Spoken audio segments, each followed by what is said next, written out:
everyone, and welcome to Connections for Life. I'm Ted Pete. I'm Chad Kuvo.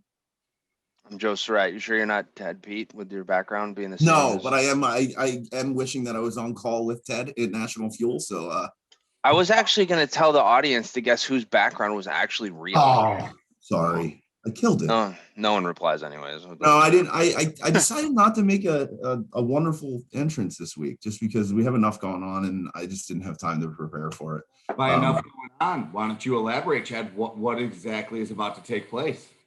So tomorrow at 10 a.m. on the wonderful Zoom platform that we've used, we are going to Zoom. We are going to host the first annual UPSCO Corrosion Expo. First annual. Hey, I don't know. You never know. We could be at 10. Who knows? But I don't know about any of that. It'll start at 10 a.m. with a little bit of talk from AMP/NACE in parentheses SSPC. Just about some of the questions that people have had and some of the big topics since their merger and things like that. Just a good update for anybody around corrosion on the AMP world. In the AMP world, sorry. Joe, you can add something. I know you want to. Well, would you just quit? You just stopped. I did. I got to AMP world and then I was like, you completely ran out of energy. I'm gonna go take a nap. You probably should. I'm a little worried about it. No, I think we're probably in a good spot. Everything seems to be trending right. We have really good registrations. As the time you probably watch this, we're going to be in like day 2 of the expo. So I was going to say register if you haven't, but that's a little late. You can still register for come to the round table. For Thursday, I guess, if you like. But no, we're just happy to be able to provide this. We have, I think, like 2,500 total registrants. So pretty cool stuff. 2,500. Probably, yeah, unique registrants, right around there. That kudos to you two, my friends. Work, excellent job, man. I'll tell you what, Thanks. I'm really proud of yourselves. Imagine Thanks. 2,500 people to come to one place, and you guys did that. Like if we set that out in advance and said, hey, we're gonna get 2,500 people to register and participate in this, we would have been like, what? No, that you guys did it. No, that's pretty cool. It's been a lot of work. I mean, it's been a lot of work. It's just the parts that people, the funny part is the parts that I think people think would be really hard about doing this are the parts that are actually pretty simple. And the parts that you think would be easy are the really hard parts, like managing people. And that's the hardest part, is managing all the people and because you're not just managing yourself, you're managing 13 or 15 other people. So it's been fun though. It's really neat. Got to talk to some really cool people. Really excited to do it. I'm excited to present. I have 2 presentations too, one tomorrow afternoon and one Wednesday morning. Tomorrow afternoon is basics of coding failures. So if there's anybody out there that wonders about, even if you're painting your house at home and wonders, now they probably don't wonder about that. By the time this airs, you're already going to have given the presentation. Well, darn it. It's not. I'm just going to pump my own tires. You really need to figure timing out. But no, I think you're right. I think the coolest thing for us has been being able to meet more people in connections. Are they new connections? Yeah, they are new connections. People. Speaking of new connections, as we started this and working with Kevin Grohl over at MatCore, who's doing one of our presentations, we were able to get to know this week's guest and bring Dana Baedke on. So Chad, you want to talk a little about Dana? And yeah, we're excited to have Dana on. She's once again kind of our first one of our first forays out of the natural gas industry. Not that she's really out of it, but her business Runmark, she started about 10 years ago. It was called Key Marketing then. She changed it because she's a big runner now in midlife. I remember that part about it. But she's been working with MatCore, who's a huge player in the corrosion side for the last 10 years. So she does understand our business, but it's kind of neat to talk to her. She does a lot of stuff in things that I don't understand, like really small stuff. You'll find out in the interview. That's a big list, Kubo. That's a big list. Thanks. But no, she was awesome and just a lot of fun to talk to and really a good connection maker as well. Just a good networker. I would have her. Yep. Phenomenal networker, so much so that I think we're going to end up with some future guests. Yeah. Directly to our connection with Dana. So without further ado, welcome to the show, Dana. Hello, Dana. Welcome to Connections for Life. Thank you. Thank you for having me. Absolutely. Hi, Dana. How are you? Good. Good. Well, Dana, you are not our run-of-the-mill guest for Connections for Life. Typically, we stick to, within the natural gas industry, specifically some kind of related or whatnot. So why don't you take 30 seconds and give yourself a shameless plug for your organization, your background, and that kind of stuff. Okay. Well, the first thing that makes me different is I'm a woman. That is, You got lots of guys on your interview list. that is also true. Yeah, so we do marketing for B2B companies in the industrial and manufacturing space. And one of our major clients is in the corrosion industry. So that's how I met you guys. So here we are. Yeah, the name of your company is? It's Runmark. I wouldn't have known by that. And that's a new name. It was previously Key Marketing. There's a little bit of a story behind that. Oh, well, maybe we'll ask that question. Stay tuned. Okay. Let's go right to the beginning where we always start. How did you get your start doing what you do? Okay, that's a little bit of a long story. So go for it. We got we got time. We got nowhere to be. Awesome. Yeah, nowhere to be. Yeah, so I graduated from Arizona State with a degree in human resources and then proceeded to never work a single day in that field. And I'm going to date myself a lot on this interview, I think, because yeah, you'll hear some other things too that are ancient. Anyway, so back then they really didn't give you the practical skills that you needed to get a job. I couldn't type, I didn't know any software. So I actually worked in the retail field for a couple of years, in restaurant management. And I did that for, I don't know, two years, maybe 2 or 3. And I just hated it. I hated the hours. It was stressful. Teenagers working for me. I quit cold turkey one day and went to a temp agency. And probably a good idea. Yeah. So one of my very first assignments was with a company called Banyan. You probably never heard of them, but they were one of the original networking companies. So they were doing email before most people in companies knew what email was. Wow. So I started working for that company. They offered me a job full time, and I was there for a couple of years. And I just taught myself everything I could get my hands on. That was like when PowerPoint was kind of novel. So I was working for a sales and marketing office for this company. I was in Northern Virginia. The company was based in Massachusetts. So I was supporting the office with, marketing materials and everything administrative that they needed. Then one fateful day, I met my first husband when I was on vacation, and he happened to live in Pennsylvania. So I eventually left and moved to Pennsylvania. The day after our honeymoon, I got a job offer to work for a company called Quad Systems. They manufactured pick and place equipment. That's the equipment that picks up components and places them on printed circuit boards. Oh, that's pretty neat. So I worked as the admin to the VP of operations for about 8 months. I was bored out of my skull. Position opened up in marketing. It sounds awful. Position opened up in marketing, and I basically told them that they had to give me that job. So they did, and I was there for 10 years, and I became a one-woman marketing department, and that's cool. Just kind of taught myself everything I do, as I went. Yeah, that's pretty wild.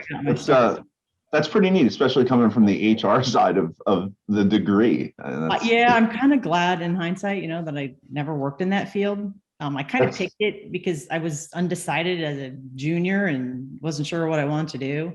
I try to tell my kids all the time, it's okay. You do not have to know what you're going to do, even when you're 50. It's okay. I support that very much. So I do support that. So why don't you tell us how, you just kind of said, you had another business name before Runmark, and why don't you just tell us after you got into the marketing side how it became Runmark and that little story I think you shared with us, even about how you got involved with MacCore. Yeah, so my original company name was Key Marketing. I kind of had to come up with something quick, and Key is kind of a little bit of a take on my last name. Baedke, couldn't exactly use Baedke for a business name. It would be really bad to have bad in your name. So I used the end part, Key, and created Key Marketing. I never loved it. And then long story short, I became a runner, I don't know, about halfway through starting my business. And I ran 5Ks, 10Ks, marathons, and running was like the best time to, come up with ideas, for my business, for customers. And I'd like race home to write things down, before I forgot them. And so I came up with this idea, run your marketing, and had all these content ideas around that concept, how marketing related to running. And so Runmark was born, the idea for it several years ago, and I just launched it this past January. I love it. Cool. Yeah. Oh, and Matt, perfect timing. Yeah, actually, yeah, you're right. And I'm not kidding. I mean, like, I'm sure nowadays, like, it's probably bigger. Marketing is more probably prevalent than it ever has. You know what? It's crazy. We're growing. I just hired a new person. So yeah, we've got a couple new clients. It's going really well. That's cool. Yeah. So Matcore, let's talk about them. How long have you been working with Matcore? We obviously have done a little bit with them with the expo coming up and working with those guys. That's kind of how we got introduced to you. But let's talk about them. How long you've been working with right? Matcore? I've been working with them about 8 or 9 years. So that's a good story too. So when I first launched my business in 2007, one of the very first things I did was to join a supportive group of women, entrepreneurs. And one of their programs was connecting mentors with, the members of the group to help them with their businesses. And I happened to be paired with Bill Shutt, the owner of Matcore. Nice. That is awesome. So that was probably the best thing that ever happened to me as far as my business goes. The first thing he did was sat me down, because I'm not really a numbers person. The first thing he did was sit me down and say, okay, how much you making? How much you charging? Blah, blah, blah. I was like, oh gosh. But he really helped me, see the value in what I bring to the table. And, things have been really good ever since then. But he kind of broke his own rules as a mentor and brought me into the company to do a couple of small projects. And then maybe, I don't know, I think it was 8 or 9 months later, their Marcom director left, and they hired me on a retainer basis. And I've been, working with them ever since. That's awesome. That's even, really cool. Surviving through 2 acquisitions. Yeah, which is now they're owned by Brand Safeway, which is a huge, I think they're, don't quote me, but I think they're about a $5 billion company in the energy sector. We're only 70% factual on the show anyway. We strive for 80 typically, though. That's my biggest fear, is I say something that's not true. No, don't worry. Not many people watch this. It's not the end of the world. No worries there. And Bill Shutt, I'm calling you out right now. You're coming on Connections. We'll find you. We want to hear the other side. You guys, of the I talked to him. Oh, okay. I kind of did a PS on him. I said, oh, by the way, these guys are interviewing me. Yeah. And, that's awesome. I might have suggested you as a good person to interview, kind of like as the founding father. Yeah. Right. Yeah, sure. Yeah, he really is. It's wild. He seemed open to it. Cool. I think he'd be great. He'd be a great guest. We'd love I love it. So in turning from Bill, why don't you tell us a little bit, for the people out there that don't know what Matcore does, a little bit about what they do in our side of the industry. Okay, so Matcore protects infrastructure assets like gas pipelines, above ground storage tanks, and the piping under plants and refineries from corrosion, with their cathodic protection and AC mitigation solution. So they have a bunch of proprietary products, and they also provide all the services that go around those 2 things. They're based out of Philadelphia, right? Somewhere near Philadelphia. They are actually in Chalfont, Pennsylvania, which is yeah. about 2 miles down the street from where I used to live. I actually used to go into their office for a full day every week. I didn't live too far away from there either, Dana. I grew up in Eastern Pennsylvania. I lived in Bristol at one point, and Croydon at another point, and I grew up in Allentown. So all in between. Close. Okay. Yeah, absolutely. He's just not allowed to go back because of some You weren't warrants. supposed to share that, Joe. Sorry. Doctor says he can't have sharp knives either at the same time. If the Bristol police are looking, it's right here. He's in Columbus. Yeah, Ohio. so they're based in Chalfont, but they have offices all over. They're in Texas, Louisiana, Wyoming.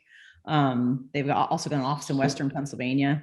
I think one of the most interesting parts about of Matcore is that the majority of what you do is really the engineering service and the actual installation.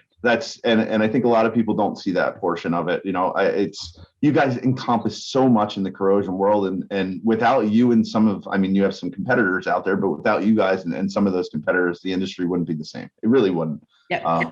Oh, and definitely not without Bill. I mean, No, that was going to be my next sentence, is without him, really a lot of the industry isn't the same. He invented many of their proprietary products. Crazy. It's awesome. Crazy. Well, let's not spend too much time on Mac, or we'll let Bill talk about that when he comes on the show. But what about you? Obviously, we talked about you being involved in this side of the world with the marketing efforts. But what other industries does your company serve, or what other companies you representing? So we work with a variety of companies in different industries. Like I've won in scientific instruments. I've worked in the gearing industry, but my major background for 15 years before I started my business, and then I've worked with multiple clients in that industry too, is electronics and semiconductor capital equipment. Wow. What's your favorite? Oh gosh, I don't know. I love working in. You don't have to answer different industries. Well, I mean, I'm super comfortable really at home in the electronics and semiconductor world. In fact, I have a potential new client there that's a printed circuit board assembly house. I'm really excited to be hopefully working with them. Nice. So I mean, I'm just like super comfortable there. I'm pretty comfortable in the corrosion industry as well. But I like the variety. I mean, that's what I thrive on. That's why I do so well at doing so many different things in marketing. I have a question that's not something that we talked about prior, but just out of curiosity, because I don't know. When you run a marketing organization, like how do you find customers, or how do they find you? I mean, how does that work? Is it referrals? Yeah, my business has mostly been referrals. And honestly, when I first started, the first thing I did is I sent an email to every single person I knew in the history of working, which was multiple companies over 15 years. And I started out with several clients right out of the chute. And right. Yeah, I think it's the standard of our show. It's just all about connections. Yeah, exactly. Yeah. My shameless plug. Yeah, and that's the direction a lot of marketing is going to, more like targeted account-based marketing as opposed to as opposed to other traditional. I sneezed my headphones off. Did anybody notice that? That's gonna be awesome. You took them off. Yeah, I know. I totally sneezed my headphones off. That was a big one. Fantastic. Wow. That's fantastic. So before we let you run out of here, Dana, after 8 or 9 years with MacCore, you've seen quite a bit, I'm sure, of the oil and gas industry and what we call kind of our home and what we do for a living. What's your favorite part of that side in working with MacCore in the industry that we're in? It's really the people that I get to work with, honestly.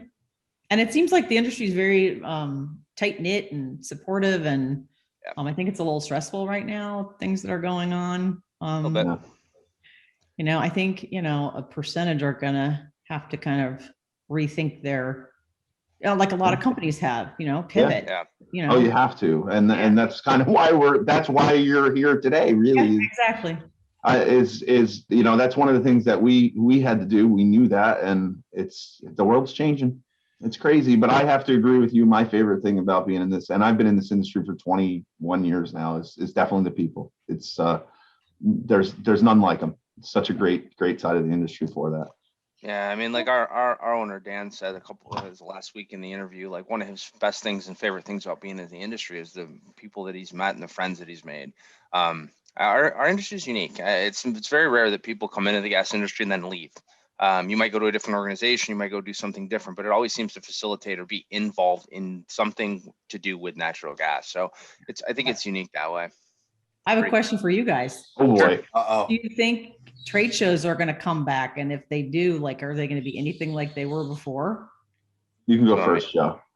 I think they will. I just think it's going to be a slow rollout. I don't think anybody's going to be chomping at the bit. I think the biggest concern for people that run those organizations or those trade shows is going to be the buy-in from the people that would normally attend.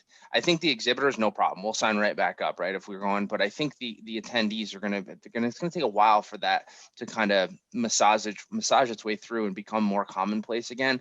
I still think that the virtual world is going to be prevalent for a long time. And honestly, Chad and I were just talking about this the other day. I'm thinking it's going to be more like a hybrid model where you're going to have people that do come in person and do that, but you're also going to have the ability to maybe do it virtual at the same time. So people can sit at their homes where they feel safe and comfortable and be able to participate, but not necessarily have to be there in person. So, right. I don't know. That's what I think. I mean, but I also thought it was going to be 2 weeks and we'd be back to work, but here we are. So I don't know if I'm the best prognosticator. It's nuts. I feel the exact same way. I feel like the biggest hurdle is actually going to be for our side of the industry is the utilities allowing their personnel to actually come on site somewhere else with that many people, because they're the lifeline of the utility. The utility workers are literally the lifeline that keep the gas flowing. So I think that's a tough thing that they don't want to put them in and out in any what they would deem unsafe situations. I think that's the only hiccup. Other than that, I think that they will come back. It's just going to take time. I don't foresee like people really getting engaged until probably next year. I think there might be a few spotty ones this year that people will try, but I don't think anything's going to be really, back to even close to what we would consider normal. Teddy, what do you got? What do you think? I don't know. I'm more I want to believe that they're going to get some semblance of normal back here sooner rather than later, just because I want to speak it into existence, honestly. Yeah. I feel like there is such a great benefit to being in person. While this is phenomenal, and this has opened doors and broke down barriers to silos that have existed in the industry for so long, existed in the world for so long, that virtual communication is acceptable and it is an adequate way to conduct business. There's still something about that personal in-person action, you know what I mean? That interaction with each other.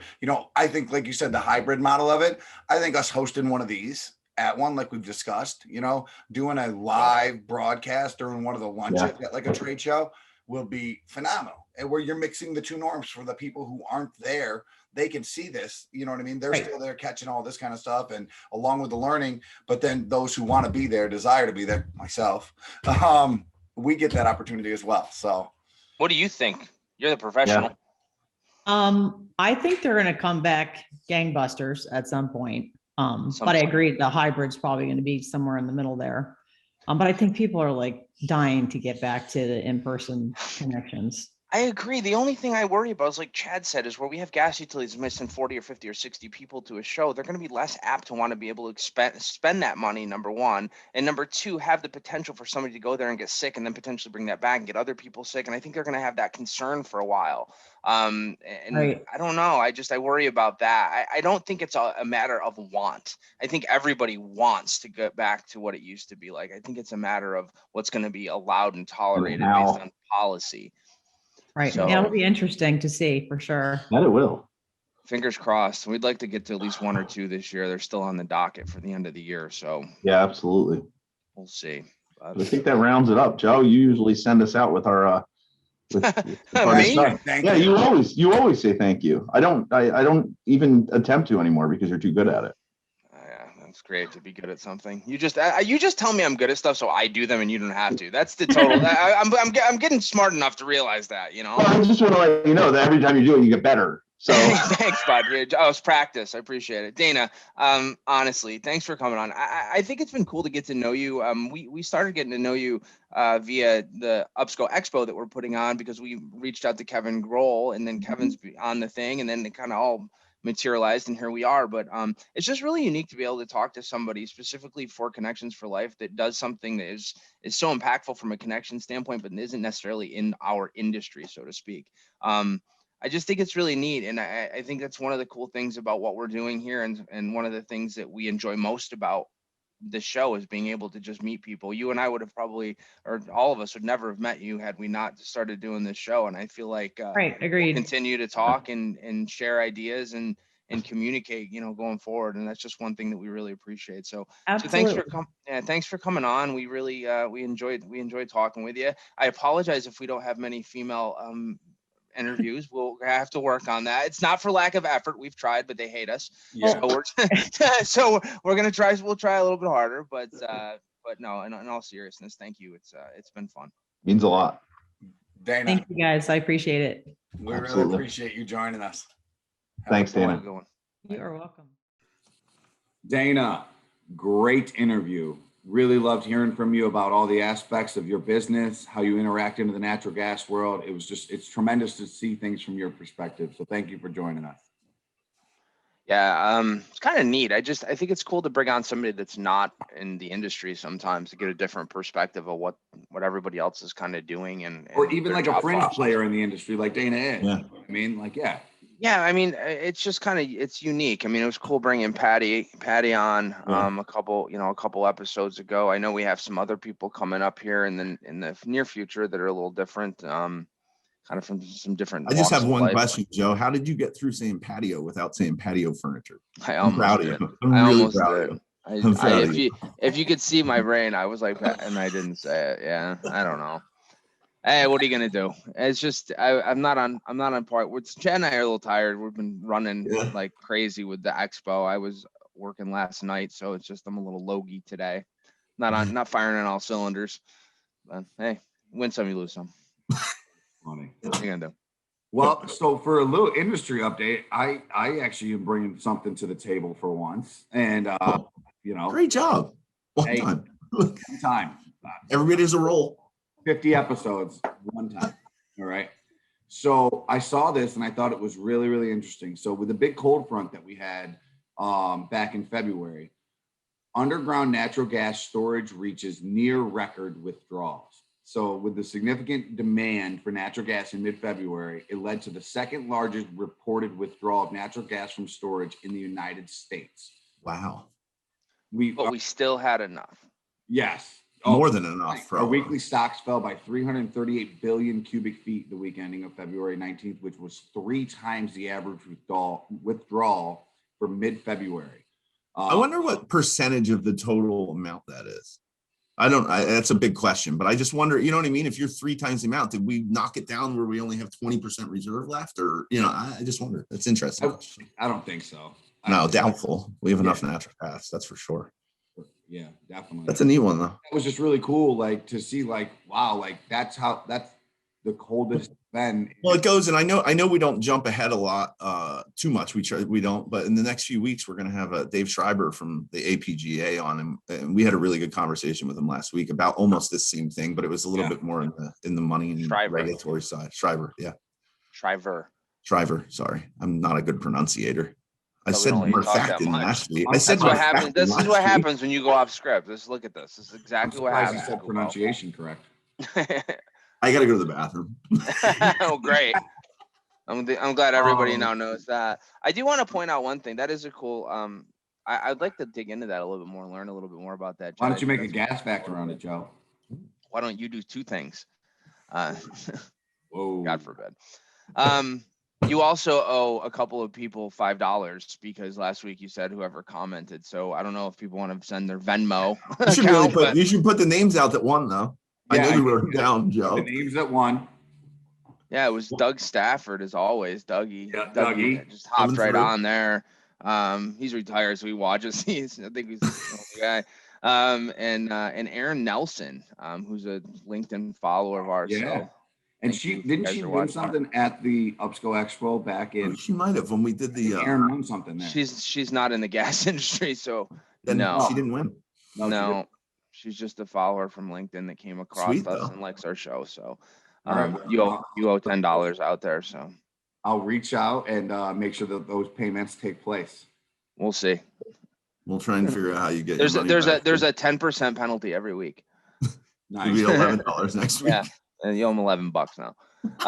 So no, just thanks guys for commenting. We appreciate thank you. It's awesome. It's awesome when people comment. It helps us. It helps people see our videos, and anytime anybody comments, it's good. So and we're not above bribery. The money. That's the other aspect. We're definitely not above bribery. So no, clearly.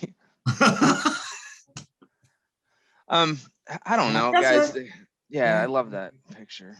You're never ever gonna not. Get rid of it. See.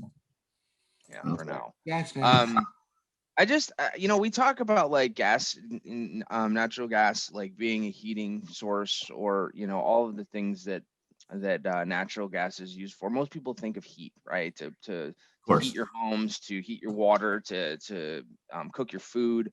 But it also has some other kind of cool uses. And I just wanted to talk about a couple of them because I thought would be kind of neat that maybe most people don't know. And Chad, this one's kind of for you.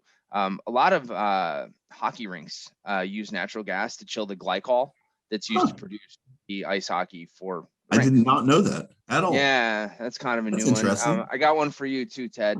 A lot of NFL teams tackle when it's cold weather. They warm their field underneath their fields using tubes heated with natural gas, which also allows the turf to grow in the winter. And like radiant heat for turf.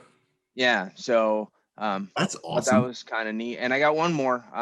Museums. I'm on the Kuvo enunciation schedule today. Pronunciation. Museums use natural gas equipment to help maintain humidity and conservation of art fabrics and historic papers. So they use that to keep the temperature down and that's pretty cool. That environment. So yeah, just wanted to throw those out there. The other thing that I found that really doesn't fit with what the narrative that I was just talking, but I wanted to say it, is the energy in 6,000 cubic feet of natural gas is equivalent to 1 barrel of oil, which sounds kind of weird to me. Like a barrel of oil seems like it would produce a lot of energy, and 6,000 cubic feet of natural gas really isn't. I mean, how much is that in natural gas? I mean, if you look at just a standard meter on somebody's house, that allows 250 cubic feet of gas to go through. So like 6,000 is not like a large percentage. I don't know how to really equate that, but I just thought it was kind of cool. I look at it differently because I guess, I mean, a standard barrel of oil it's not like it's 55 gallons. They're almost, if you took that many meters and put them together, I think they probably stack up to be about the same thing. It's 42 gallons. A barrel of oil is 42 gallons.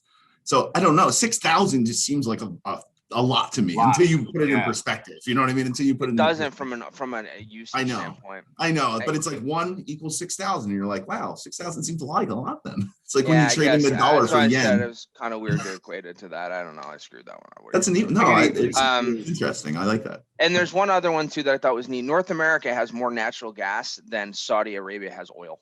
Like from a wow. That I didn't know either. I got a few. You queued that up to start a healthy, robust conversation there that we better save for a later date and time, I would imagine. Okay. What's the debate? I don't even know. What are we talking about?